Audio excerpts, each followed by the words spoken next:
top 3 things that you all think in your sectors will help mitigate bias when decision making is done? And can you all shed more light on why is there resistance for period holiday? So it could be the theatre, films, it could be corporate, it could be the finance sector. And why are the corporates not sensitive to period holiday? Oh, women tantrums, they say. So I throw it open to all of you. In theatre, you cannot take any holiday. Whether you have your period, whether you're pregnant, you're a report to work, the show has to go on.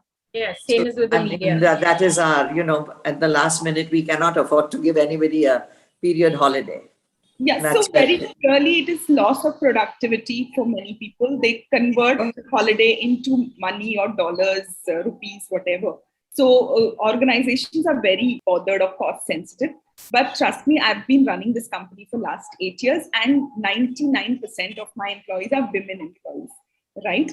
Unless it is genuine, they won't take a holiday. And if they are sick and they come to work, there is zero productivity. So it's a strong message. And especially if they're coughing or they are sneezing. Yeah, anybody, right? Even men fall sick. Yes, or anyone. There is no point in having them. And trust me, you are not a woman, so you do not know what woman goes through, especially, initial days of, and especially when you are like between 20 to 30. It's difficult because your body is adjusting to something very, very new. So please trust them. Trust is a factor that is required. And I remember when I joined corporate way back in 1997, I had the senior leader for the first time. I joined as a graduate trainee, and for the first time, I had my periods at work, and I was struggling to sit up. And he was a very senior guy. He came and approached me. That time, period word was a taboo. He came and told me, periods. I didn't know what to say to him. He said, go home. No problem. I said, you'll cut my half-day leave. He said, no, go. So I still remember that, right? I can't forget that. So can we be empathetic?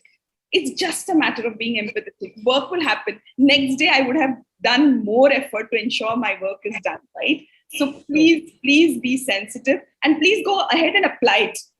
There are like demonetization was pressed on us and we had to do it, right? Just go ahead and apply it. See the consequences of it, right?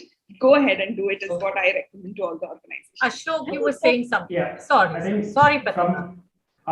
From a lawyer's perspective, I think as an officer of the court, I don't have casual leave, I don't have sick leave, I don't have any of that, right? And in the organization, I think I come from a law firm where 5 out of the 6 lawyers are women. So I think the concept of period leave is something that even the women themselves don't have a consensus on. So what we do is we have a very flexible policy. So we let them decide, right? If they're up for coming to work on that particular day, then they have the option of coming and working. If they feel like they don't want to come to work that day, we don't ask questions. We understand that they don't take leave unnecessarily, and we just let it fly. I think as a small organization, we can afford to be flexible. And as I think Smita rightly pointed out, it's about trusting your colleagues to do the right thing, right? Sure. And I think as long as the trust is there, I can somehow manage. Pratibha. I worry that when such, the period leave, etc., comes in small organizations, which is what most of financial sectors is, will definitely discriminate against women, saying that if she doesn't come for 2 days in a month. Secondly, how many of us give period holidays to our maids, to our cooks? You cannot discriminate on economic basis, right? So they are also women. I don't think we're sensitive to the fact that, that they require the break. Yes, once in a while they come up and they tell you, but it's not like a spoken policy. Bimar ho mat aao. I just have a question. Do they have a menstruation leave in the army and in the police force? I just want to know. I don't know.